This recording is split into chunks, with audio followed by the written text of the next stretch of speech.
दोस्तों, महात्मा बुद्ध के उपदेश, विचार व कहानियों से जीवन में सकारात्मक बदलाव आते हैं। बुद्ध कहते हैं कि बुद्ध बनने के लिए मेरे विचारों को सुनो और अपने जरूरत के अनुसार रूपांतरित कर अनुसरण करो। महात्मा गौतम बुद्ध को बौद्ध धर्म का संस्थापक कहा जाता है।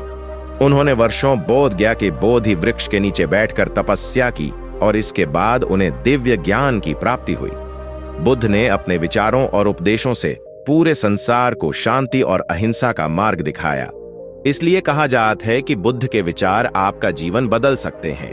बुद्ध की आज की अमृतवाणी में आपको बताएंगे गौतम बुद्ध से जुड़ी एक ऐसी कहानी के बारे में जिससे आपके जीवन में खुशियां ही खुशियां रहेंगी, क्योंकि बुद्ध का मानना है कि यह पूरी तरह से आप पर ही निर्भर करता है कि आप खुशी या गम क्या लेना पसंद करते हैं।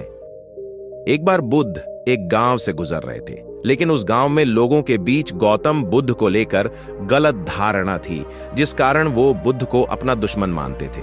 जब उस गांव में बुद्ध आए तो गांव वाले उन्हें बहुत भला बुरा कहने लगे और बधुआएं देने लगे, लेकिन इसके बावजूद भी बुद्ध गांव वालों की बात शांति से और मुस्कुराकर चुपचाप सुनते रहे। गांव वालों ने देखा कि उनकी बातों का बुद्ध पर कोई असर नहीं हो रहा है और वे विनम्रता से उनकी बातें सुन रहे हैं। गांव वाले जब बोलते बोलते थक गए तो आखिर में बुद्ध ने कहा कि यदि आप सभी की बातें समाप्त हो गई हो तो मैं अब प्रस्थान करूं।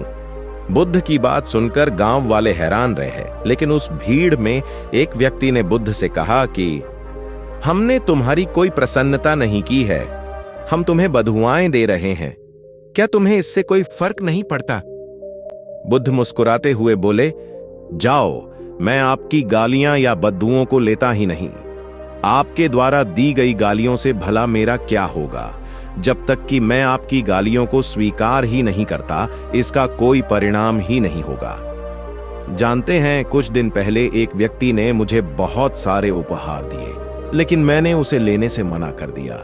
जब मैं लूंगा ही नहीं तो कोई मुझे कैसे दे पाएगा? बुद्ध ने पूछा, बताइए, अगर मैंने उपहार नहीं लिया तो उपहार देने वाले व्यक्ति ने क्या किया होगा? भीड़ में से किसी ने कहा, व्यक्ति ने अपने उपहार को अपने पास रख लिया होगा।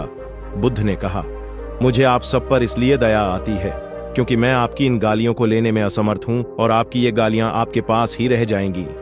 भगवान गौतम बुद्ध के जीवन से जुड़ी इस कहानी से यह सीख मिलती है कि हम अक्सर अपने दुखों का कारण दूसरों को समझते हैं, लेकिन असल में यह हम पर ही निर्भर करता है कि हम वास्तव में क्या लेना चाहते हैं, खुशी या गम, उदासी या मुस्कान।